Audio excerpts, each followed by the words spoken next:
ఓం అస్మద్గురుభ్యో నమః. హరి ఓం. శ్రీశైలేసిత్యాది ప్రణతోస్మి నిత్యం. లోకాచార్యాయ గురవే కృష్ణపాదస్య సూనవే సంసారభోగి సందష్ట జీవజీవాతవే నమః. శ్రీశైలేశితయా పాత్రం ధీభక్త్యాది గుణార్ణవం యతీంద్రప్రవణం వందే రమ్యజామాదరం మునిం. అస్మద్గురుభ్యో నమః. గోష్ఠిలో వేయించేసినటువంటి భగవద్భావతత్వందరికీ కూడా స్వరూపానురూపంగా దాసోహ తెలియజేసుకుంటూ అడియేన్ రామానుజదాసన్. ఆండాళ్ తల్లి తిరుప్పావై అనే గ్రంథంలో మొట్టమొదటి పాసరంలో ఒక పదాన్ని వాడుతుంది, నన్నాళాల్. మంచి రోజు, రండి గోపికలారా అని. మార్గశీర్ష స్నానము చేయుటకు వెళ్దాము, ఆశ ఉన్న వారందరూ రండి, పోదుమినో అని పిలుస్తారు. నేరళయీర్, విలక్షణమైన ఆభరణములు కలిగినటువంటి వారులారా రండి.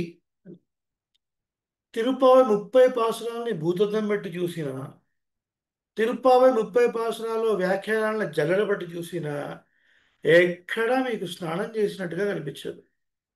మరి ఏంటి, మొదటి పాసురంలో గోదాదేవి స్నానం చేయడానికి రండి, ఆశ ఉన్నవారు రండి, ఏమిటి స్నానం అంటే? స్నానం అంటే బాహ్యమైన స్నానం కాదు, ఆంతరంగిక స్నానం. తిరుప్పావై అనేది ధ్వని ప్రధానమైన కావ్యం. ధ్వని ప్రధానమైన కావ్యము అంటే తిరుప్పావై చదువుతున్నప్పుడు బాగా సౌండ్ వస్తుందండి, అది కాదు అర్థం ఇక్కడ. ధ్వని ప్రధానమైన కావ్యము అంటే బయటికి కనిపించే అర్థం ఒకటి, లోపల వేదాంతార్థాలు దాగి ఉన్నటువంటి శబ్దాలు అని అర్థం అన్నమాట. గోవిందేతి సదా స్నానం, గోవిందేతి సదా జపం, గోవిందేతి సదా ధ్యానం, సదా గోవింద కీర్తనం. భగవత్ కళ్యాణ గుణ అనుభవమే స్నానము అనబడుతుంది వేదాంత పరిభాషలో కదా. భగవత్ కళ్యాణ గుణ అనుభవం, భగవంతుని కళ్యాణ గుణభావాన్ని అనుభవించుట. కళ్యాణ గుణాలంటే ఏంటి? ఆస్పిషియస్ క్వాలిటీస్, శుభమైన గుణములు అని అర్థం అన్నమాట. అలాగే ఏది మంచి రోజు అంటే 10 మంది కలిసి భగవంతుని గురించి తెలుసుకునుట, రైట్? ఇలా మనందరం కలిసి కొన్ని విషయాలు తెలుసుకోవాలి అని అనుకునే ఒక ఆలోచన ఏ రోజైతే కలుగుతుందో అది మంచి రోజు అని చెప్పింది గోధుమ. అయితే ఇది ఇలాంటి మంచి రోజు కాదు. వాస్తవానికి ఈ రోజున పంచాంగం చూసి ఈరోజు ఏ తిథి, ఏ నక్షత్రం, ఇవన్నీ కలిసింది మంచి రోజు అంటానికి ఏం వీల్లేదు, రైట్? సద్గోష్ఠి కలవడం, భగవద్గుణ అనుభవం. అందులో తిరుమంత్రానికి మంత్ర రాజము అని పేరు. మంత్రాల్లోకెల్లా రాజు అని, అష్టాక్షరి మహామంత్రం. దీని యొక్క వైభవం అంతా ఇంత అని మనం చెప్పలేము. సమాశ్రయమైనటువంటి వారు, చక్రాంకితమైనటువంటి వారు ఆసక్తితోని ఈ మంత్ర అర్థాన్ని తెలుసుకోవాలి. మొట్టమొదటిగా తెలుసుకోవాల్సిందే ఇది. దీని తర్వాతనే ఇంకేదైనా. తెలిసి తెలియక అవి ఇవి నేర్చుకున్న వాళ్ళు చాలామంది ఉండొచ్చును గాక, ఇట్స్ ఓకే. తెలిసినప్పుడు తెలుసుకోవడం ముఖ్యం, అందుకనే ఎక్కువ లోపలికి పోవాల్సిన అవసరం లేదు. కాబట్టి డిఫరెంట్ రీజియన్స్ నుంచి ఉన్నటువంటి మీ అందరికీ అనేక అనేక మంగళాశాసనాలు. త్రివేంద్రముడయాన్ని మంగళాశాసనాలు కూడా మనకు లభించాయి. స్థిరవాసనం, స్థిరంగా మీ మనసులో ఈ విషయాలన్నీ ఉండి భగవంతుని యొక్క, భాగవతోత్తముల యొక్క, ఆచార్యుల యొక్క మంగళాశాసనాలతోని ఈ గ్రంథం పరిపూర్తి చేయాలి అని దాసుడు కూడా ఆచార్య పురస్సరంగా మంగళాశాసనాలు చేస్తున్నాడు, రైట్? మనం తిరుమంత్రార్థాన్ని ప్రారంభించుకునే ముందు ప్రీ రిక్విజైట్స్ అని కొన్ని ఉంటాయి, వాటిని మనం కంప్లీట్ చేసుకుంటాం. అది లేకుండా వెళితే ఎట్లా ఉంటుందంటే కొంచెం ఇబ్బందికరంగా ఉంటుంది, రైట్? ఆ ఫౌండేషన్ లేకుండా తిరుమంత్రార్థం అనగానే నేరుగా సూత్రాల్లోకి వెళ్ళిపోయి పిళ్ళలోకాచార్య స్వామి వారంటే ఎవరో తెలియకుండా, రామానుజుల గొప్పతనం తెలియకుండా, పంచ సంస్కారం అంటే ఏంటో తెలియకుండా లోపలికి వెళ్ళటం అనేది సరి అయిన పద్ధతి కాదు. మీ దగ్గర కొంతమంది దగ్గర కొన్ని గ్రంథాలు ఉండవచ్చును. ఆ గ్రంథాల్లో కూడా ఎక్కడా దాసుడు మీకు చెప్పే ఉపోద్ఘాతం ఉండదు, ఇవన్నీ కూడా పాసిబుల్ క్వశ్చన్స్ అంటే తిరుమంతార్థ కాలక్షేపం చేస్తున్నప్పుడు వినేవాళ్ళ యొక్క మనసులో ఎటువంటి డౌట్స్ రావచ్చు అన్నది దాసుడు ముందే ఊహించి వాటన్నిటినీ ఒక పీపీటీ ప్రజెంటేషన్ చేసి దాని త్రూ మిమ్మల్ని అందరినీ తీసుకుని వెళుతున్నాడు. మీకు తిరుమంత్రార్థం వినడానికి ముందు ఎన్నో డౌట్స్ ఉండొచ్చు, వాటి పక్కన రాసుకోండి. కాలక్షేపం అంతా అయిపోయిన తర్వాత ఓ 2 నెలలో 3 నెలలో అయిపోయే లోపల ఆ డౌట్స్ అన్ని రెక్టిఫై అవుతాయి. అవ్వకపోతే అప్పుడు చూద్దాం. ప్రతి సెషన్లో సెషన్ అయిన తర్వాత ఒక 5 నిమిషాల సమయం ఉంటుంది. ఈ సెషన్లో మనం విన్న విషయాల గురించి మాత్రమే మీరు ప్రశ్నలు అడగాలి. ఓకేనా? శ్రీ శ్రీ శ్రీతిదండి శ్రీమన్నారాయణ రామానుజ చిరంజీవి స్వామి వారి మంగళాశాసనములతో. మంగళాశాసనము అంటే ఏమిటి? అందరి దగ్గర పెన్ను బుక్ కూడా ఉండాలి. అన్ని పీపీటీలో రాయడం కుదరదు, కొంత మీరు కూడా రాసుకోవాల్సి ఉంటుంది. మంగళములను ఆశాసించుట. మంగళములను ఆశాసించుట. ఆశాసించుట అంటే కోరుకొనుట అని అర్థం. మంగళాన్ని కోరుకొనుట, మంచిని కోరుకొనుట అని అర్థం. సింపుల్. మంగళము అంటే ఆస్పీషియస్ కదా, మంచి అని అర్థం. మంగళాశాసనం. పెద్ద దగ్గర వెళతాం, మనకు పిల్లవాడు పుట్టాడు, స్వామి వారి దగ్గర తీసుకెళ్తాం. అయ్యా స్వామి, మా పిల్లవాడికి మంగళాశాసనం చేయండి అంటారు. ఇది శ్రీ వైష్ణవ పరిభాష. శ్రీ వైష్ణవ పరిభాష. దీవించండి, ఆశీర్వదించండి, ఇది కూడా సరైన పదాలే, ఇవేం తప్పు కాదు. కానీ మన శ్రీ వైష్ణవ సంప్రదాయంలో మనం వాడేటువంటి పరిభాష కూడా మీ అందరికీ తెలిసి ఉండాలి. ఎందుకంటే మీరు సంప్రదాయంలో ఉన్నారు కాబట్టి. మీరు సంప్రదాయంలో ఉన్నారు కాబట్టి. మంగళములను ఆశాసించుట, మంగళములను కోరుకొనుట. స్క్రీన్ మీద మీరు చూస్తున్నారు ప్రణవాకార విమానం, పరవాసుదేవుడు. గర్భగుడి పైన ఉన్నటువంటి ఒక ప్రాకారాన్ని, ఆ నిర్మాణాన్ని గర్భగుడి, శాంక్టమ్ శాంక్టోరం, దానిపైన ఉన్న నిర్మాణాన్ని విమానము అని అంటారు. అలా ఒక్కొక్క దివ్య దేశంలో ఒక్కొక్క విమానానికి ఒక్కొక్క పేరు ఉంటుంది. తిరుమలలో ఆనంద నిలయము అని పేరు. తిరుమలలో ఆనంద నిలయం. శ్రీరంగంలో ప్రణవాకార విమానం. ప్రణవము అంటే ఓంకారము అని అర్థం. ఆ ఉ మ, అకార ఉకార మకార కలయిక, ఈ 3 అక్షరాల కలయిక ఓం అనబడుతుంది. ప్రణవాకారంలో ఉంటుంది విమానం, ప్రణవాకార విమానం. ఆ విమానం లోపల గర్భగుడిలో ఆదిశేషుడి పైన వేంచేసి ఉన్నటువంటి వాడు శ్రీరంగనాథుడు, మూలమూర్తి. సప్తప్రాకార మధ్యే సరసిజ ముకుళోద్భాసమానే విమానే కావేరీ మధ్యదేశే మృదుతర ఫణిరాట్ భోగపర్యంక భాగే నిద్రాముద్రాభిరామం కటి నికట శిరః పార్శ్వవిన్యస్తహస్తం పద్మాధాత్రీకరాభ్యాం పరిచిత చరణం రంగరాజం భజేహం. రంగరాజం భజేహం. రంగరాజుని నేను భజిస్తున్నాను, సేవిస్తున్నాను, ఆశ్రయిస్తున్నాను అని అర్థం. చూడండి, సంస్కృతంలో ప్రతి పదం ఒక ధాతువు నుంచి ఏర్పడుతుంది. దానికి రూట్ వర్డ్, ధాతువు అంటే రూట్ వర్డ్ అని అర్థం. రాసుకోండి, భజ సేవాయాం అని ధాతువు. భజ సేవాయాం. భజేహం అంటే నేను భజిస్తున్నాను, భజన చేస్తున్నాను అని పైపై అర్థం. భజ సేవాయాం అనే ధాతువు నేను ఆశ్రయిస్తున్నాను, సేవిస్తున్నాను అని అర్థం. ఇప్పుడు పెద్దల్ని మనం అయ్యా సేవిస్తున్నాను అంటే మిమ్మల్ని ఆశ్రయిస్తున్నాను అని అర్థం అనమాట. భజ సేవాయాం అనే ధాతువు, దాని నుంచే భజేహం అని వచ్చింది. భజేహం అంటే భజిస్తున్నాను అని ఒక అర్థం, సేవిస్తున్నాను అని ఒక అర్థం, ఆశ్రయిస్తున్నాను అని ఒక అర్థం. ఇలా అటువంటి శ్రీరంగనాథుని మనం ఆశ్రయిస్తున్నాం. గర్భగుడిలో ఉండే స్వామికి మూల విరాట్టు అని పేరు. ఉత్సవాలకు వెళ్ళే స్వామికి ఉత్సవమూర్తి అని పేరు. శ్రీరంగ క్షేత్రంలో మీ అందరికీ అన్మ్యూట్ చేసుకునే అవకాశం ఉంది. శ్రీరంగ క్షేత్రంలో ఉన్నటువంటి ఉత్సవమూర్తి పేరు ఎవరైనా చెప్పగలరా? నంపెరుమాళ్. నంపెరుమాళ్. శ్రీరంగ క్షేత్రంలో ఉన్న ఉత్సవమూర్తి పేరు అழகிய మణవాళన్. రాసుకోండి, అழகிய మణవాళన్. అది మొట్టమొదటి పేరు. తురుష్కుల దండయాత్ర, ముస్లిం ఇన్వేజన్. ఆ తర్వాత 42 సంవత్సరాల పైన రంగనాథుడు శ్రీరంగం నుంచి వేరే వేరే ప్రదేశాల్లో ఉండాల్సి వచ్చింది. ఆ తర్వాత వచ్చిన తర్వాత ఒక అనూహ్యమైన ఘట్టం ద్వారా ఈయన మళ్ళీ ప్రకటితమయ్యాడు. ఆ ఒక ఒక ఒక భక్తుడి ద్వారా. అప్పటి నుంచి నంపెరుమాళ్, ఒక భక్తుడు ఇచ్చిన పేరు అది, నంపెరుమాళ్. నంపెరుమాళ్ అంటే మా పెరుమాళ్ అని అర్థం, అంతకన్నా ఏం లేదు. సో వాస్తవానికి అక్కడ ఉత్సవమూర్తి పేరు అడగే మనవాళన్, అందమైన అల్లుడు. ఇదేం పేరండి? అసలు పేరు అంతే, అందమైన అల్లుడు.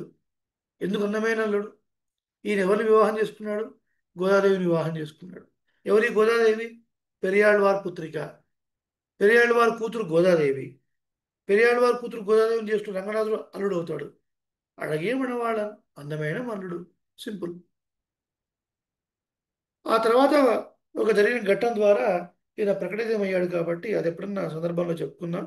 నంపెరుమాళ్, రైట్, ఉత్సవం. వారిని సేవిస్తున్నాం. చెప్పండి అందరూ, అన్మ్యూట్ చేసుకొని చెప్పండి. ఆళ్వార్ ఆళ్వార్ ఆళ్వార్ ఆళ్వార్ ఎంబెరుమానార్ ఎంబెరుమానార్ జీయర్ జీఎస్ జీయర్ తిరువడిகளே శరణం.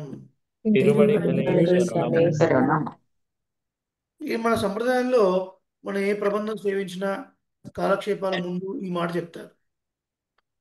ఏంటి దీనికి అర్థము అంటే, ఏ పదం లేకుండా, బాగా గుర్తుపెట్టుకోవాలి, ఏ పదం లేకుండా కేవలం ఆళ్వార్ అన్నారు అనుకోండి, it implies to Nammalvar. It implies to Nammalvar. 12 మంది ఆళ్వార్లు మనకు ముందు ఎట్లాగో వస్తుంది. అందులో చాలా ముఖ్యమైనటువంటి వారు నమ్మాళ్వార్. ఏ పేరు లేదు ఇక్కడ. ఆళ్వార్ అంటే నమ్మాళ్వార్. ఎంబెరుమానార్ అంటే భగవద్ రామానుజులు అని అర్థం. ఎందుకో కూడా తర్వాత వస్తుంది. జీయర్ అంటే పెరియ జీయర్. శ్రీరంగనాథుడు ఉన్నటువంటి కోయిలకు పెరియ కోయిల్ అని పేరు. రంగనాథుడికి పెరియ పెరుమాళ్ అని పేరు. అక్కడ ఉన్నటువంటి చివరి జీయర్, పూర్వాచార రత్నహారంలో ఒక చివరిగా ఉన్నటువంటి జీయర్ ఎవరు అంటే మనవాళ్ళ మాముని. ఆచార రత్నహారం అంటే ఏంటి? చివరి ఆచారులు ఎవరు, మధ్యలో ఎవరున్నారు, ఇవన్నీ వస్తాయి. కంగారు పడదు, అన్నీ వస్తాయి. సో ఆళ్వార్ అంటే నమ్మాళ్వార్, ఎంబెరుమానార్ అంటే భగవద్ రామానుజులు, జీయర్ అంటే మనవాళ మాముని. ఈ ముగ్గురిని మనసులో ఒకసారి స్మరించి తిరువడిగలే శరణం, వారి యొక్క శ్రీచరణాలకి నమస్కరిస్తున్నాను, లేదా వారి శ్రీచరణాలను ఉపాయంగా స్వీకరిస్తున్నాను అని అర్థం. పిళ్ళే లోకాచార్య తిరువడిగలే శరణం, ముముక్షుపడి అనే గ్రంథాన్ని వారు మనకు అనుగ్రహించారు. తర్వాత ఒక పాసురాన్ని, పైగా ఆళ్వార్ పాసురాన్ని ఒకసారి దాసుడు అనుసంధానం చేసి ముందుకెళ్తాం. ఎందుకంటే మొట్టమొదటి తిరుమంత్రాల కాలక్షేపం బద్రీనారాయణ పెరుమాళ్ తిరునక్షత్రం ఆగస్టు 9, 2024 రోజున జరిగింది. ఆ రోజున ఒక పాసురాన్ని తప్పక అనుసంధానం చేయాలి కాబట్టి అదే కంటిన్యూ చేస్తుంది దాసుడు. పాసురాన్ని అనుసంధానం చేసి ముందుకెళ్దాం. తిరుమగళం మణ్మగళం ఆయ్మగళం சேர்ந்தால் திருமகட்கே தீர்ந்தவாறுங்கொல் திருமகள் மேல் பாலோதம் சிந்தா படநாகடை கிடந்த மாலோத வண்ணர் மனம்.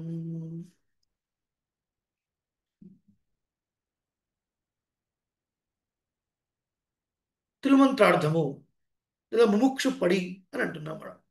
లేదా ముముక్షు పడి, ముముక్షు మోక్షాన్ని పొందాలి అన్న కోరిక కలవాడు ముముక్షువు అనబడతాడు. ముముక్షువు అనబడతాడు. దీనికి క్వైట్ ఆపోజిట్లో ఇంకొక పదం ఉంది. ఆ పదం పేరు బుభుక్షువు. బుభుక్షువు అంటే మోక్షం గీక్షం మనకి ఎందుకులేండి, ఏదో ఉన్నంతకాలం లగ్జరీ కార్లు ఉండాలి, లగ్జరీ బిల్డింగ్స్ ఉండాలి, ఇలాంటి వాటి మీదనే తినేది, తాగేది, అనుభవించేది, ఇలాంటి వాటి వైపు పరిగెత్తే వాడికి బుభుక్షువు అని పేరు. వాడికి మోక్షం మీద ఆలోచన ఉండదు. శరీరం శాశ్వతం కాదు, దీనికన్నా వేరేది దేహంలో ఇంకొకటి ఉంది, దానికి జీవాత్మ అని పేరు. ఈ జీవాత్మ పర్పస్ పరమాత్మను చేరుకోవాలి అన్న జ్ఞానం లేకుండా సంసారంలో పడి తిరిగే వాడికి బుభుక్షువు అని పేరు. దేహం వేరు, ఆత్మ వేరు. ఈ ఆత్మ పరమాత్మకు చెందింది. శాశ్వతమైన సుఖం పొందాలి అంటే ఈ శరీరంతో పొందలేము. ఈ శరీరం పడిపోయిన తర్వాత ఈ జీవాత్మ ఒక లోకాన్ని పొందాలి. ఆ లోకానికి శ్రీవైకుంఠం అని పేరు. అలా పొందే స్థితికి మోక్షం అని పేరు. అది నేను పొందాలి అని ఆశ కలిగిన వాడికి ముముక్షు అని పేరు. ఇలాంటి వాడు 3 మంత్రాల అర్థాన్ని తప్పకుండా తెలుసుకోవాలి. మిగతా 2 సారంగా తెలుసుకున్నా కూడా మొట్టమొదటిది మాత్రం చాలా డీటెయిల్డ్గా తెలుసుకోవాలి. ఏమిటా 3 మంత్రాలు? ఒకటి అక్షాక్షరీ మహామంత్రం, రెండవది ద్వయమంత్రం, మూడవది చరమ శ్లోకం. మొదటి మంత్రాన్ని బదరీ క్షేత్రంలో శ్రీమన్నారాయణుడు తానే ఆచార్యుడిగా, తానే శిష్యుడిగా అవతరించి ఆ మంత్రాన్ని బయటపెట్టాడు. రెండవది విష్ణులోకంలో మహాలక్ష్మి అమ్మవారికి చెప్పాడు. మూడవది అర్జునుడికి చెప్పాడు. భారత యుద్ధంలో అర్జునుడిని మిషగా చేసుకుని, మిష అంటే బహాన, సాకు చేసుకొని చెప్పాడు. Just brief. దీని తర్వాత ఈ 3 మంత్రాలను ఆచార్య శిష్యుడికి పంచ సంస్కారంలో భాగంగా అనుగ్రహిస్తారు. బాగుంది. పంచ సంస్కారం అంటే ఏంటి? పంచ సంస్కారము అంటే ఏమిటి?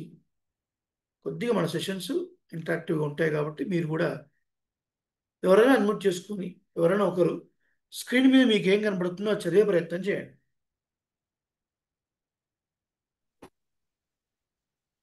तापः पुण्ड्रः तथा नामः मंत्रो यागश्च पंचमः। దానిపైన పంచ పంచ 5 సంస్కారము అంటే బాగుపరచుట. బాగుపరచుట. తర్వాత ఆ బ్రాకెట్లో ఏముంది? పరమాత్మ మమ్మల్ని స్వీకరించుటకు యోగ్యముగా అని అర్థము. దాని తర్వాత శాస్త్రము. శాస్త్రము విధించినట్లుగా పంచ సంస్కారములు లేదా సమాశ్రయనములు పొందినవారు శ్రీ వైష్ణవులుగా పరిగణింపబడుతారు. బాగు. పంచ సంస్కారము అంటే ఏంటో మనం ఈ స్క్రీన్ మీద చూస్తున్నాం. పంచ అంటే 5 అని, సంస్కారం అంటే ఒక ప్రాసెస్, బాగుపరచుట. ఏంటది అంటే సాధారణంగా మనం కూడా ఏదైనా ఒక వస్తువు కొన్నప్పుడు వెంటనే తీసుకొచ్చుకొని దాన్ని తినేయం కదా, శుభ్రపరచుకుంటాం, కడుగుతాం దాన్ని వాటర్తో. ఆ తర్వాత దాన్ని తింటాం. భోజనం చేస్తున్నాం, బయట బియ్యం కొంటున్నాం, రైస్ కొంటున్నాం, 1-2 సార్లు కడుగుతున్నాం, శుభ్రం చేస్తున్నాం, వేడి చేస్తున్నాం నీళ్ళ సహాయంతో. ఆ తర్వాత మనం దాన్ని స్వీకరిస్తున్నాం. తినడానికి యోగ్యంగా మనం ఏవైతే స్టెప్స్లో ఫాలో అవుతున్నామో ఆ ప్రాసెస్కి సంస్కారం అని పేరు. మరి ఇలాంటి విషయాలకే ఇంత సంస్కారం ఉంటే ఈ జీవుడు బ్రహ్మ, రుద్ర, ఇంద్ర, ఇంకా దేవతలు ఎంతోమంది వాళ్ళకు కూడా ఎంట్రీ లేని పరమపదానికి ఈ జీవుడు చేరుకోవాలంటే ఎంత సంస్కారం పొందాలి? సంస్కారం పొందాలా వద్దా? పొందాలి. అటువంటి సంస్కారమే పంచ సంస్కారం. 5 రకాల సంస్కారం అన్న. ఏమిటి 5 రకాలు? తాపః పుండ్రః తథా, అది ఒత్తు థ, నామః మంత్రో యాగశ్చ పంచమ. 5 రకాల ఏమిటి అవి చూద్దాం, ఒక్కొక్కటిగా చూద్దాం. తాపః, దీనికే శంఖ చక్ర లాంఛనం అని అంటారు. చూడండి, మనలో చాలామంది పంచ సంస్కారాలు తీసుకోవడానికి ముందే ఇదంటే ఏంటో తెలుసుకోవాలి. ఏవో కారణాల వల్ల తెలుసుకోకపోయినా పర్వాలేదు, అట్లీస్ట్ మనకు తెలిసి ఉండాలి. ఇప్పుడు అవకాశం వచ్చినప్పుడు మనం తెలుసుకోవాలి శ్రద్ధగా. ఎవరైనా అడిగినప్పుడు చెప్పగలిగేట్టుగా ఉండాలి, మన ఫ్యామిలీ మెంబర్స్ కానీ మన ఫ్రెండ్స్ కానీ. హోమంలో ఒక ప్రాసెస్ ఉంది, పంచ సంస్కార విధి అని పురాణోక్తంగా. ఆ హోమంలో శంకు చక్రాన్ని వేడి చేసి, తాపం అంటే వేడి అని అర్థం, వాటిని బాహుమూలాల్లో ఆచార్యుల వారు ముద్రిస్తారు. కుడి భుజానికి చక్రాన్ని, ఎడమ భుజానికి శంఖాన్ని ఇలా ముద్రిస్తారు. ఇదొక సంస్కారం. ఏమండి ఇది లేకపోతే కుదరదా? బాగానే ఉంది ప్రశ్న. ప్రశ్న బాగానే ఉంది.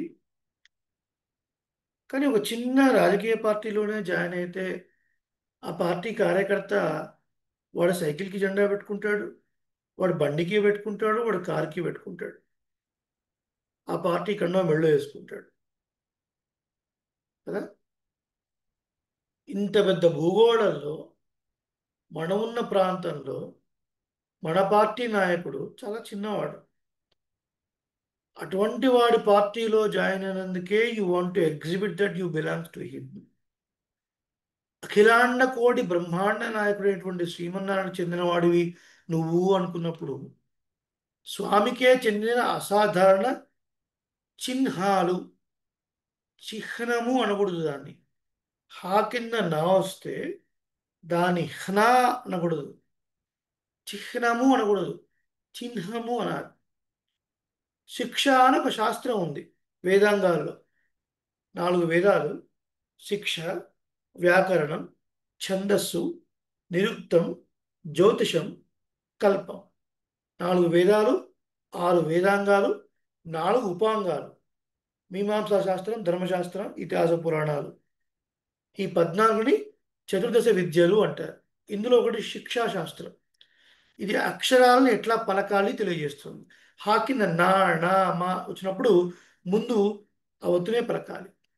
ఎందుకంటే నాభి నుంచి వచ్చేటువంటి అక్షరానికి స్ట్రెస్ ఏర్పడుతుంది కాబట్టి ఇలా ఏర్పాటు చేశారు. తెలియక కొంతమంది జాహ్నవి, నో జాహ్నవి, చిహ్నం, నో చిహ్నం, రైట్, ఇలా పలకాలి. సో ఈ శంకు చక్రాలు అనేవి శ్రీమన్నారాయణుడికే చెందినటువంటి అసాధారణం, అంటే ఇంకెవరికి ఉండవు. కాబట్టి మనం ఆడ చెందిన వాళ్ళము అని శారీరకంగా వాటిని ధరించడం. తాపహ. రెండవది పుండ్రహ. పుండ్రము అంటే బొట్టు అని అర్థం. ధరించడం.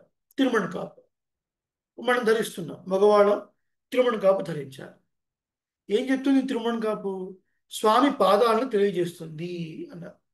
స్వామి పాదాలు నిలుచుందా అనుకోండి, స్వామి ఇలా ఉంటాయి కదా పాదాలు, వాటినే మనం ఇక్కడ పెట్టుకున్నాం అంతే.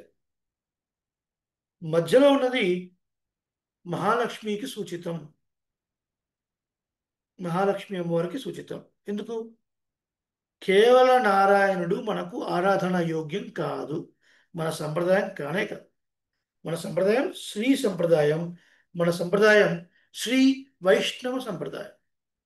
లక్ష్మీ విశిష్టుడైన నారాయణునే మనం ఆరాధిస్తాం తప్ప కేవల లక్ష్మిని ఆరాధించడం మనకు లేదు, కేవల నారాయణని ఆరాధించడం మనకు లేదు. శ్రీమన్నారాయణ ఆరాధనే మనకు ముఖ్యం. అందుకనే కదా జై శ్రీమన్నారాయణ కదా. ఇంకో అర్థం, ఈ రెండు వైట్ కలర్లో ఉన్నాయి. శాంతికి చిహ్నం, పీస్. మధ్యలో ఉన్నటువంటి రెడ్ వాత్సల్యానికి చిహ్నం. యాక్చువల్ కొంచెం మెరూన్ కలర్లో ఉంటుంది. పసుపు, పసుపు మీద నిమ్మరసంతో వేసి దీన్ని తయారు చేస్తారు కుంకుమని. కొంచెం మెరూన్ కలర్లో ఉంటుంది. అది వాత్సల్యానికి ప్రతీక. వాత్సల్యం అంటే ప్రేమ అని అర్థం. ఇది మహాలక్ష్మి అమ్మవారిని సూచిస్తుంది. బాగుందండి. ఇదేమో నారాయణుడు అన్నాడు, ఇదేమో మహాలక్ష్మి అన్నారు, మరి ఇదేంటి? పాదం, పాదం గరుత్మంతుడు, పాదం గరుత్మంతుడు. పరమాత్మ యొక్క రథం, ఆయన యొక్క వాహనం ఏంటి? గరుత్మంతుడు కదా. ఆయన వస్తున్నాడు అంటే గరుత్మంతుడి మీద ఎక్కే రావాలి. అన్నమాచార్య స్వామి అంటారు కదా, ఇటు గరుడను నీవెక్కినను పటపట దిక్కులు బక్కన పగిలే, ఇటు గరుడను నీవెక్కినను ఎగసిన గరుడను ఏ పునధాయని జగిదొరక చబుకు చేసినను. ఆయన రావాలి అంటే గరుత్మంతుడి మీద ఎక్కే రావాలి. ఇది గరుత్మంతుడికి ప్రతీక. ఇది నారాయణ యొక్క పాదాలు. పాదాలు అంటే దివ్యమంగళ విగ్రహం అని అర్థం. పాదాలు చెప్పారంటే ఓ బాడీ లేదా అండి? ఓన్లీ పాదాలేనా అనుకోకూడదు. దీనికి సంస్కృతంలో ఉపలక్షణము అని పేరు. ఇది కూడా రాసుకోవాలి. ఉపలక్షణము అని పేరు. ఉపలక్షణము అంటే ఇది చెప్తే మిగిలినవి చెప్పినట్టే అని అర్థం.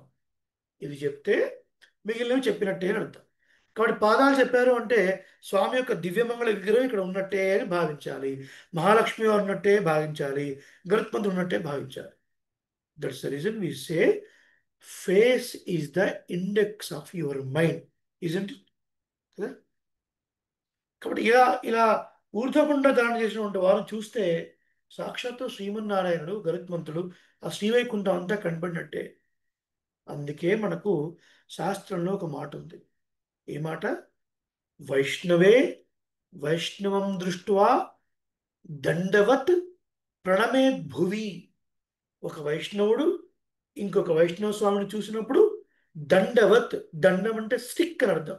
స్టిక్ కింద పడేస్తే ఇలా ఎలా పడుతుందో అలా పడి సాష్టాంగం చేయాలి అని మనకు శాస్త్రం చెప్తుంది. కాబట్టి ఏదో ఊర్ధ్వపుండ్రం అంటే ఇట్స్ నాట్ సంథింగ్ టాటూ. దీనికి చాలా మీనింగ్ ఉంది. కానీ ఆ మొహం చూసినప్పుడు అవన్నీ గుర్తురా. రైట్. తాపహ, పుండ్రహ, తథా నామ. నామం అంటే పేరు అని అర్థం. నామం అంటే నామం అనుకోవద్దు. నామం అంటే పేరు అని అర్థం. పుండ్రం అంటే నామం అని అర్థం. ఊర్ధ్వ పుండ్రం పైకి వెళుతుంది. ఎవడైనా కింద నుంచి పైకి రావాలని కోరుకుంటారు. ఊర్ధ్వ పుండ్రం.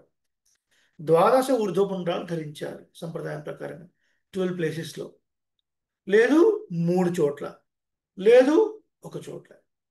ఎప్పుడు సింగిల్ రెడ్ నామం మగవాళ్ళు ధరించకూడదు. దానికి కారణం ఏంటంటే అది ఏం నామాందా సార్? ఒక ఒక 20 నిమిషాలు ఆగి ఫోన్ చేయండి. పర్వాలేదు, 20 నిమిషాలు ఆగి ఫోన్ చేయండి, మాట్లాడదాం. ఎప్పుడైనా మన ఇంట్లో ఎవరైనా పుట్టారు అనుకోండి, అప్పుడు మనకు జాతా శౌచం వస్తుంది. దానికి పురుడు అని పేరు. పురుడు ఆర్ జాతా శౌచం. ఎవరైనా పొయ్యారు అనుకోండి, మృతా శౌచం అంటారు, సూతకం అంటారు. ఎవరైనా పోయినప్పుడు మనము కేవలం వైట్ మాత్రమే పెట్టుకోవాలి, రెడ్ పెట్టుకోకూడదు. ఆ సూతకంలో ఉన్నప్పుడు అర్థమవుతుందా? సూతకంలో ఉన్నప్పుడు రెడ్ పెట్టుకోకూడదు, వైట్ మాత్రమే పెట్టుకో. ఎవరైనా పుట్టారు అనుకోండి, ఆ 11 రోజులు కేవలం రెడ్ మాత్రమే పెట్టుకుంటారు, ఈ వైట్ పెట్టుకో. It it signifies you are in జాతా శౌచం. అంటే మీ ఇంట్లో ఎవరో పుట్టారు, మీకు 11 రోజుల పురుడు ఉంది అని అర్థం. అందుకనే అలా పెట్టుకో. ఏమండి మా పెద్దవాళ్ళందరూ అట్లాగే పెట్టుకున్నారండి, ఏమండి మేమంతా ఇప్పటిదాకా ఇట్లా పెట్టుకున్నాం. It's okay. తెలియనప్పుడు పెట్టుకుంటారు, తెలిసినప్పుడు లెట్ us ఇంప్లిమెంట్ అంతే. దాని గురించి ఎక్కువ ఆలోచించాల్సిన పని లేదు, అంతే కదా. రైట్. తెలిసింది మనకు, ఎస్, మనం గుర్తుకుంటాం పెట్టుకో. ఇలా ఉన్నాము అంటే మీరు జాతా శౌచంలోనూ లేరు, మృతా శౌచంలోనూ లేరు, చక్కగా శౌచంలో ఉన్నారు అని అర్థం. అందుకే ఊర్ధ్వపుండ్రం పెట్టుకో. ఇది పుండ్రం గురించి. నామః, మనందరికీ ఒక పేరుంది. మీకో పేరుంది, మనకో పేరుంది. అందరినీ 21 రోజు పేరు పెట్టారు. మళ్ళీ కొత్తగా నామం ఏంటి? పంచ సంస్కారం అయిన తర్వాత మీకు ఏ పేరన్నా ఉండనియండి, మీ చివరన ఒక పేరు వస్తుంది. అడియేన్ రామానుజ దాస. ఆడవాళ్ళైతే అడియేన్ రామానుజ దాసి. ఈ దాస్య నామాన్ని స్వీకరించుట. ఒక విషయం గుర్తుపెట్టుకోండి, శ్రీ వైష్ణవ సంప్రదాయం అనేది చాలా విలక్షణమైన సంప్రదాయం. దీని మీద మన పూర్వాచార్యులు రాసినటువంటి గ్రంథాల్లో ఏ ఒక్క గ్రంథాన్ని మీరు జీవితకాలం పరిశోధించినా ఒక పిహెచ్డి ఈజీగా వస్తుంది. ఒక గ్రంథాన్ని. అన్ని లోతైన విషయాలు ఉన్నాయి. ఇది చెప్పేవాడికి ఏమైనా చాలాస్తామా, పంచసంస్కారం గురించి ఇంత లోతుగా ఎందుకు వెళుతున్నాడు అని ఎట్టి పరిస్థితుల్లో అనుకోవద్దు. ఈ బేస్, ఈ ఫండమెంటల్ లేకుండా సమాచారం ఎందుకు తీసుకుంటున్నామో తెలియదు, తీసుకున్న తర్వాత ఏం చేయాలో తెలియదు. ఏమవుతుంది అప్పుడు? ముద్ర ఎంచుకున్నారండి, నువ్వు ఎంచుకున్నావండి, ముద్రనా? ముద్ర కాదు ఇది. ఇది వేయించుకుంటున్నారంటే అణువున వైబ్రేషన్స్ ఉండాలి పంచ సంస్కారం అంటే. The moment that conch is touching your body. శ్రీమన్నారాయణ యొక్క అసాధారణ చిహ్నాన్ని మీరు పెట్టుకొని తిరుగుతున్నారు అంటే ఇట్స్ నాట్ సంథింగ్ సింపుల్. దానికి తగినట్లుగా మీరు ఉంటున్నారా? దానికి తగిన మీ జీవన విధానం ఉందా? దానికి తగిన మీ ఆహార అలవాట్లు ఉన్నాయా? దానికి తగిన మీ ఆలోచన విధానాలు ఉన్నాయా? ఇవన్నీ ఎవరు చెప్పాలి మీకు? పంచ సంస్కారాలు తీసుకునే ముందు పంచ సంస్కారాలు ఇచ్చే ఆచారులు మీకు చెప్పాలి. వారు చెప్తారు కూడా, కానీ వినే సమయం మనకు ఉండదు. రైట్? అందుకని ఇప్పుడు వినాలి. తాపహ శ్రీమన్నారాయణ సంబంధించిన అసాధారణ చిహ్నాన్ని ధరించారు. పుండ్రహ డీటెయిల్గా విన్నా. నామ భగవద్ రామానుజ దాస్యనామాన్ని తీసుకున్నాం. ఏమంటే 1000 సంవత్సరాల ముందు రామానుజ వారు లేరు కదా, మరి అప్పుడు ఏం తీసుకునేవారు, ఏం చెప్పుకునేవారు? అడియేన్ మధుర కవి దాసన్, అడియేన్ శ్రీ వైష్ణవ దాసన్ అని చెప్పేవారు. ఆయా ఆళ్వార్ల లీనియేజ్ ప్రకారంగా వచ్చేవాళ్ళు. ఆ తర్వాత రామానుజులనే ముందు పెట్టుకున్నారు. ఎందుకు అంటే రామానుజ వైభవం ఇంత అంతా కాదు, చూస్తారు ముందు మీరు. సో భగవంతుడికి ఈ జీవుడికి 9 రకాల సంబంధాలు ఉన్నాయి. పరమాత్మ చాలా గొప్పవాడు, శ్రీవైకుంఠంలో వేంచేసి ఉంటాడు. మనం చాలా చిన్నవాళ్ళం. ఒక భూమి, ఎర్త్, ఒక సూర్యుడు. ఒక సూర్యుడిలో 10 లక్షల భూముల్ని మీరు నింపొచ్చు. 10 లక్షల భూముల్ని మీరు నింపొచ్చు. అంటే భూమి కన్నా సూర్యుడు అంత పెద్ద గ్రహం. సూర్యుడి కన్నా పెద్ద నక్షత్రాలు. వాటిని కూడా మింగేవి కృష్ణ బిలములు, బ్లాక్ హోల్స్. అంటే ఈ అనంతమైన విశ్వంలో మన సైన్స్కి అందినది, మనం చూసింది చాలా చాలా చాలా వ్యాస్ట్. అందులో కృష్ణ బిలాల సైజు మనకు తెలియదు, నక్షత్రాల సైజు మనకు తెలియదు. సూర్యుడిని 10 లక్షల భూములు అందులో పెట్టొచ్చు అంటే ఊహించలేము. భూమి ఎంత పెద్దదో తెలియదు, మనం ఉంటున్న భూభాగం ఎంత తెలియదు, మనం ఉన్న ఇల్లు ఎంత చిన్నదో మనకు తెలియదు, మన ఎంత చిన్నవాడో మనకు తెలియదు. ఇంత చిన్నవాడిని అంత పెద్దవాడు ఆయన మనల్ని కరుణిస్తాడా? ఆయన మనల్ని కరుణిస్తాడా అని అనుగ్రహం మనకు దొక్కుతుందా అని భయపడుతున్న మనల్ని మీరు భయపడకండి. వాడికి మనకు 9 రకాల సంబంధాలు ఉన్నాయి. తెలుసుగా, నవవిధ సంబంధము. 9 రకాల సంబంధాల్ని నవరత్నాల లాంటి 9 గ్రంథాల ద్వారా భగవద్ రామానుజులు మనకు అందజేసి ఈ జీవాత్మ పరమాత్మను పొందొచ్చు. ప్రతి జీవుడు పరమాత్మను పొందడానికి అర్హుడే. వాడు బ్రాహ్మణుడా, బ్రాహ్మణేతరుడా, వాడు పురుషుడా, స్త్రీయా, వృద్ధుడా, యువకుడా, ఏ సంబంధము లేకుండా ప్రతివాడు భగవంతుణ్ణి పొందడానికి అర్హుడే అని చాటి చెప్పినటువంటి మహానుభావుడు భగవద్ రామానుజుడు. జీవుడితోని పరమాత్మకి 9 రకాల సంబంధం ఉంది నాయన, ఆ సంబంధాలు ఇవి అని తెలుసుకో అని తెలియజెప్పిన మహానుభావుడు భగవద్ రామానుజుడు. కాబట్టి అడియే రామానుజ దాసం అన్నట్టు. ఈ సంబంధ జ్ఞానం చాలా ముఖ్యం. పూర్వకాలంలో వ్యాపారం చేసేవారు పడవల్లో వ్యాపారం చేసేవారు. ఒక పడవలెక్కి వ్యాపారం ఒక దేశానికి వెళ్ళి చేసేవారు.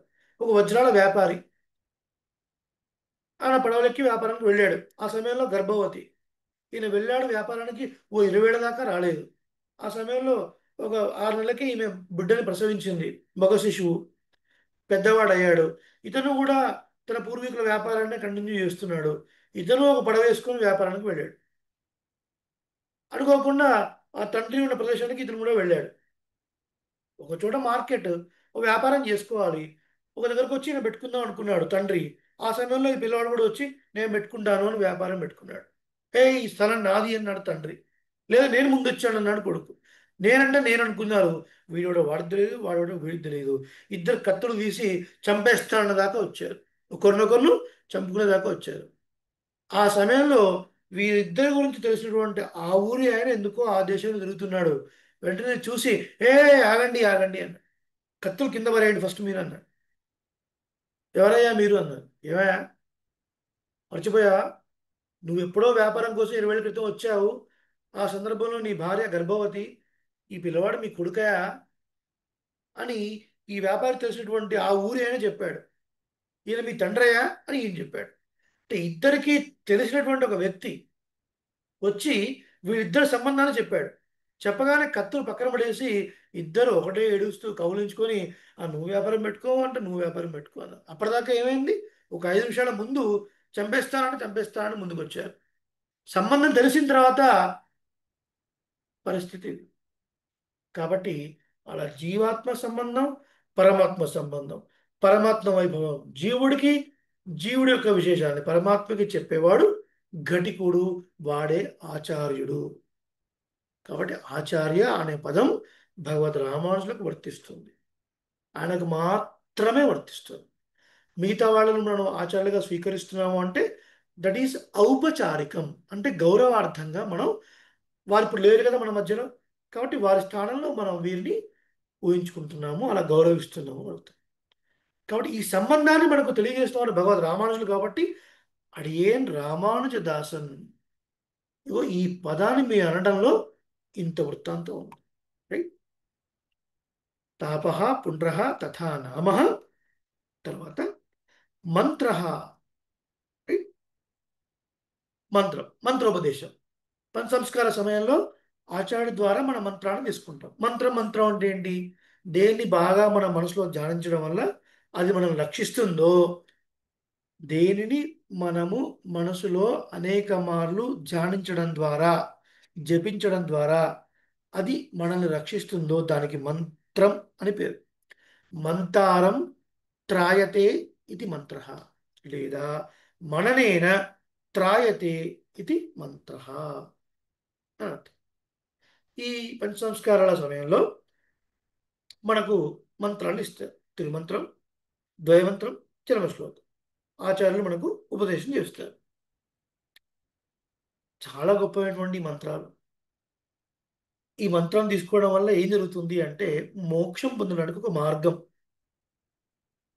సంసారము అంటే సాధారణంగా ఒక భార్యాభర్తలు కలిసి ఉండేటువంటి కాపురము అని లౌకికంగా ఉన్నటువంటి ఒక అర్థం. అది కాదు ఇక్కడ. సంసారం అంటే జనన మరణ చక్రం.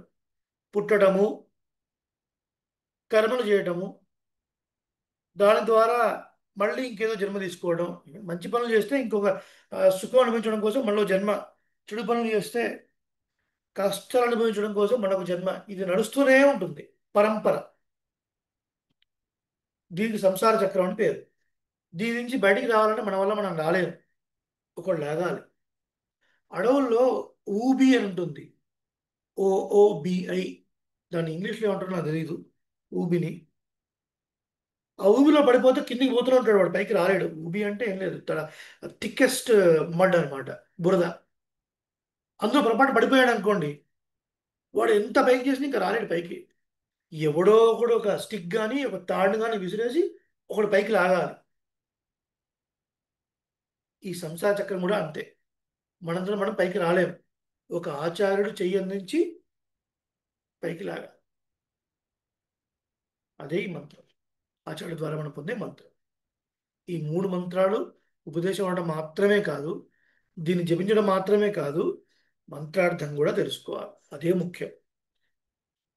4వ సంస్కారం అయిపోయింది. 5వ సంస్కారం యాగ. యాగము. యాగము అనగానే మనకి ఏమర్థమవుతుంది అంటే, ఓ పెద్ద యజ్ఞగుండం ఉండాలి, సమిధలు ఉండాలి, నెయ్యి ఉండాలి, ఓ స్వామి ఉండాలి, స్వాహాకారాలు చేయాలి, యజ్ఞం చేయాలి అనిపిస్తుంది. అలా కాదు. యజ దేవ పూజాయాం అని ధాతు. యజ దేవ పూజాయాం, భగవద్ అర్చన. ఈ యజ దేవ పూజాయాం, యజ అనే ధాతువు నుంచే యాగం, యజ్ఞం అని వచ్చాయి. సో యాగం, యజ్ఞం అన్నదానికి లిటరల్గా హోమం అనే అర్థం కాదు, భగవత్ ఆరాధన అని కూడా అర్థం ఉంది. మీరు యజ్ఞం చేసినా చేసేది భగవద్ ఆరాధనే కదా. కాబట్టి ఈ పంచ సంస్కారం చేసిన తర్వాత ఆచార్యుడు ఏం చేయాలి? నాయనా, నువ్వు ఇప్పుడు సంస్కారవంతుడు అయ్యా, శ్రీమన్నారాయణ యొక్క అసాధారణ చిహ్నాలు నీ బాహుమూలంలో ఉన్నాయి, వారి యొక్క పుండధారణ కూడా నువ్వు తీసుకున్నావు.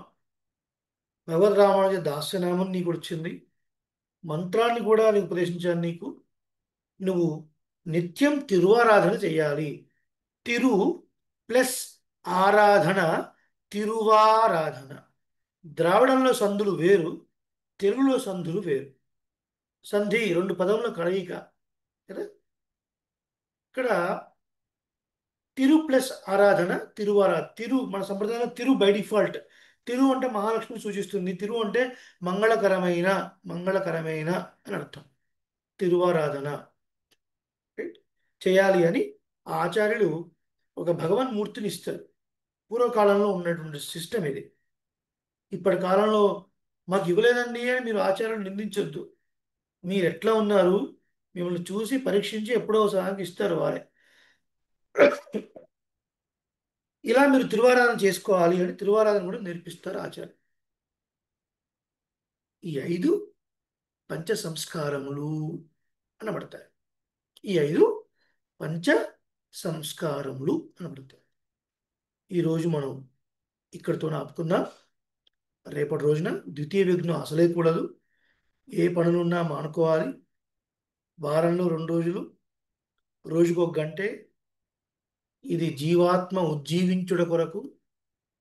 ఈ జీవుడు మళ్ళీ మళ్ళీ ఇంకొక శరీరాల్లో పుట్టి అనేకమైనటువంటి కర్మలను అనుభవించకుండా ఎప్పుడు నిత్యం భగవంతుణ్ణి అనుభవిస్తూ భగవంతుడికే సేవ చేస్తూ ఉండేటువంటి ఒక గొప్ప మార్గాన్ని ప్రసాదించేది తిరుమంత్రార్థం. ఇది చాలా విశేషమైనదని, ఇది యోగ్యత కలవాళ్ళకే ఉపదేశం చేయాలని మన పెద్దలు చెప్పారన్న విషయాన్ని మీరు గుర్తుపెట్టుకోవాలి. వేరే వేరే సెషన్లో కూడా కొంతమంది వస్తున్నారు. మండే టు థర్స్డే భారత్లో ఉన్న వాళ్లకు అదే విషయం చెప్పడం జరిగింది. మీకు అదే విషయం దాసుడు చెప్తున్నాడు. ఈ తిరుమంత్రార్థ కాలక్షేపం అనేది ఎవరెవరు ఏ స్థాయిలో ఉన్నారు, ఎవరెవరికి చెప్పడం వల్ల నాకు పేరు వస్తుంది, ఎవరెవరికి చెప్పడం వల్ల ఎవరెవరు మనకు మంచి దక్షిణ ఇస్తారు అన్న ఆలోచనతో చెప్పకూడదు. ఈ తిరుమంత్రార్థం చెప్పే వాళ్ళకి ఎటువంటి లోభము ఉండకూడదు. తిరుమంత్రార్థం చెప్పేవాడు భగవంతుడు దాసుణ్ణి నియమించాడు భగవద్ వైభవాన్ని తెలియచేయడం కొరకు అన్న ఉద్దేశంతో చెప్పాలి. ఆ చెప్పేవాళ్ళు కూడా వాళ్ళని పరీక్షించి ఒకటే ఒక పరీక్ష ఏమిటది? ఆసక్తి ఆసక్తి ఆసక్తి. ఇది మాకు చాలా ముఖ్యమైనది అన్న ఆసక్తి ఒక్కటే క్రైటీరియా. అది మాత్రమే చూసి బోధించాలి అని నియమనం, పూర్వాచార నియమనం. రైట్. కాబట్టి మళ్ళీ మళ్ళీ దాసుడు ఈ విషయం చెప్తున్నాడు అంటే ఇది ఎంత గొప్పదో మీ మనసులో స్థిరంగా ఉండాలి అని చెప్పే ఉద్దేశం. ఇక్కడికి మనం నిలుపుకొని రేపటి రోజున మరిన్ని విషయాలు చూద్దాం. ఉపోద్ఘాతం 2-3 సెషన్స్ ఉంటుంది. దాని తర్వాత మనం తిరుమంత్రంలో పెడతాం. మీ అందరికీ ఒక పీడిఎఫ్ ఇచ్చాడు దాసుడు, 12 పేజీలు A4 సైజులో ప్రింట్ తీసుకోండి. సూత్రాలు చూసి భయపడొద్దు, గ్రంథాన్ని చూసి భయపడొద్దు. భగవద్ రామానుజుల అనుగ్రహం మీ అందరికీ ఉంది. వారి మనసులో పెట్టుకోండి. దాసుడు యథాశక్తి ప్రయత్నిస్తాడు.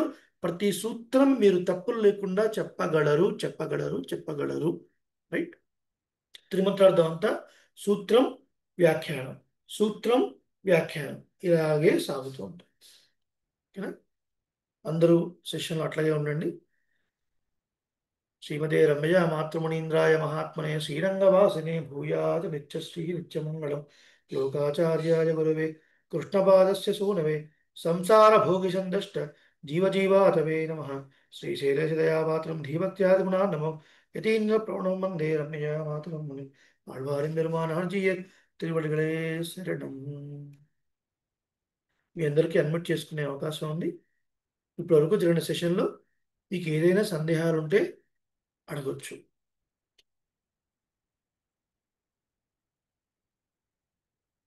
అన్మ్యూట్ చేసుకోగలుగుతున్నారు ఎవరైనా? దీప గారు ఒకసారి మాట్లాడండి.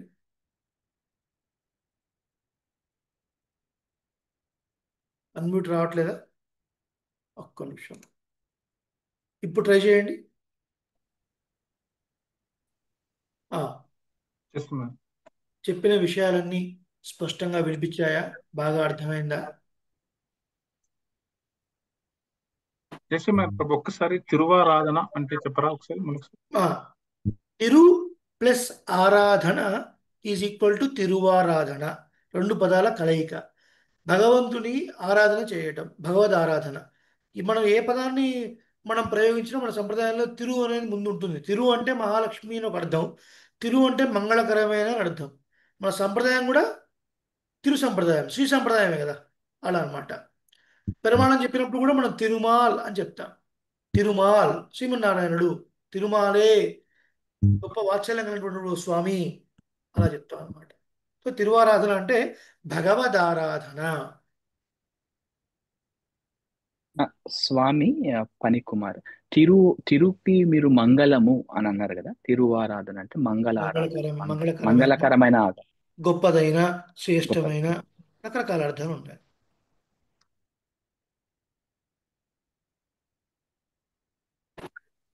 జై శ్రీమన్నారాయణ స్వామి. చేసుకున్నారు. స్వామి మీరు చెప్పారు రామానుజాచార్యులు నవవిధ సంబంధాలు తెలుపుతూ 9 గ్రంథాలు అందించారు అని చెప్పారు. అది ఎప్పుడైనా వీలున్నప్పుడు ఆ గ్రంథాల పేరు వాట్సాప్ లో తప్పకుండా పెడతారా స్వామి? రేపే చెప్పుకున్నా. రేపు రామానుజ ప్రస్తావన వస్తుంది. రేపు భగవద్ రామానుజ ప్రస్తావన వస్తుంది. ఈ గ్రంథాన్ని మనకు అనుగ్రహించినటువంటి పిళ్ళై లోకాచార్య స్వామి వారి ప్రస్తావన వస్తుంది. వారి వైభవాన్ని ముழுక్క అంటే పూర్తిగా అనుభవించి వారి వారి త్యాగాన్ని, వారి గొప్పతనాన్ని, వారి మేలుని మనం మనస్ఫూర్తిగా స్మరించి ముందుకు వెళ్తాం. తప్పకుండా. ఇంకెవరైనా? దాసోహన్ స్వామి, చిన్న ప్రశ్న. పూండధారణ గురించి మీరు చెప్పారు. ఈ పాదాలు, విష్ణు పాదాలు అయితే ఉన్నాయి, దాని కింద ఉన్నది గరుత్మంతుడని. మరి ఆడవారు కూడా అలా కింద వరకు ఇలా పెట్టుకోవాలా స్వామి? అక్కర్లేదు. ఆడవారికి సింగినామం సరిపోతుంది. ఎందుకంటే మన సంప్రదాయంలో ఇప్పుడు చూడండి, ఇప్పుడు కొన్ని చోట్ల మనకు అంటే శ్రీ వైష్ణవ సంప్రదాయంలో ఉన్నటువంటి ముందు నుంచి ఉన్నటువంటి వాళ్ళకి ఒక చిన్న అవగాహన ఉంటుంది. ఎవరైనా పెద్దలు పరమపదించినప్పుడు ఆ తిరువజ్జయన సమయంలో తిరువజ్జయనం అంటాం. తిరు ప్లస్ అధ్యయనం, తిరువజ్జయనం అంటే ఏంటి? వారు పరమపదించిన రోజుని మనం సంవత్సరంలో ఆ రోజుని మనం గుర్తుపెట్టుకొని దానికి ముందు తొడక్కని స్టార్ట్ చేస్తాం, దివ్య ప్రబంధ పారాయణ చేస్తాం. చేసి మరుసటి రోజున ప్రబంధాన్ని నిగమనం చేసి వారి తనియని సేవిస్తాం మగవారికి. అదే ఆడవారు ప్రబోధించినప్పుడు వారికి ప్రత్యేకంగా తని అని అంటూ ఉండదు, తిరువజ్జైన తని అని అంటూ ఉండదు. అలాగే మన సంప్రదాయంలో సింగిల్ నామం అంతే, ఆడవారికి సింగిల్ నామం, మగవారికి మాత్రమే ఇదంతా కూడా అలా. ఓకే. శ్రీమన్నారాయణనే మనకు వస్తుంది, ముందు వస్తుంది, ముందు సూత్రాల్లో మీకు చాలా క్లారిటీ వస్తుంది. ప్రస్తుతానికి ఆడవారికి ఇంతవరకే అని మీరు గుర్తుపెట్టుకోండి. ఇలా జస్ట్ ఇలా తీసుకుంటారు అంతే, కింది దాకా అక్కర్లేదు. అలాగే స్వామి. దాసం అయ్యా అడగండి స్వామి, అడిగి వినపడుతుందా స్వామి? వినపడుతుంది స్వామి. ఏం లేదు, అంటే స్వామివారి సమాశ్రయణం చేయించినప్పుడు దాని గురించి మీలాగా అంటే కొద్దిగా పరిచయం, నియమ పరిచయం ఇవన్నీ కూడా చెప్పారు. అది ఆల్మోస్ట్ 20 ప్రతిసారి చెప్తూనే ఉంటారు స్వామివారు. ఉచితలో కూడా మా అబ్బాయికి వాళ్ళకి చేసినప్పుడు, ప్లస్ మా అబ్బాయి కూడా స్వామివారి నవకుండాత్మక యజ్ఞంలో నిజాం కాలేజ్లో చేసినప్పుడు 2007లో ఉపనయనం అయింది. సో స్వామివారి అనుగ్రహం చేత వారు చెప్తున్నారు. కానీ మీరు చెప్తుంటే నాకు ఒక సందర్భం గుర్తుకొస్తుంది. చాగంటి వారు వారి స్టార్టింగ్ ఆడియో ప్రవచనం విన్నప్పుడు, ఇప్పుడు ఇది వేసవి కాలం కాబట్టి అందరికీ మామిడి పళ్ళు ప్రియం కాబట్టి మంచి రసాలు తీసుకొని మనంతల మనంగా రసం తీసుకొని అవి వస్తుంటుంటే తింటున్నప్పుడు ఆ అనుభూతి, మధ్య మధ్యలో పీచు వస్తుంది, టెంక, అది ముందు కాయను పిసకాలి రసం రావాలంటే, ప్లస్ దాన్ని పిసకాలి, దాన్ని ఆ రసాన్ని ఆస్వాదించాలి. కానీ అదే కనుక రెడీమేడ్గా ఆ రసాన్ని తీసుకొని గడగడ తాగే అనుభవం ఉంటే ఆ అనుభూతి ఎలా ఉంటుందో అట్లా ఉంది మీ ఇది తిరుమంత్రాలు. అది నేను సంతోషం. ఇవన్నీ చాలా ముఖ్యం అండి, ఇవన్నీ చాలా ముఖ్యం. మనందరికీ తెలిసి ఉండాలి, మనం 10 మందికి చెప్పేలాగా ఉండాలి, అవును. అదే గోష్ఠి పరిచయాలు ఎక్కువ ఉంటే ఇట్లాంటి భగవద్ విషయాలన్నీ అందరికీ అవకాశం ఉంటుంది. తప్పకుండా తప్పకుండా. సో ఎవరికైనా ఇంకేమైనా సందేహాలు? అడియన్ దాసోహం స్వామి. దాసోహం.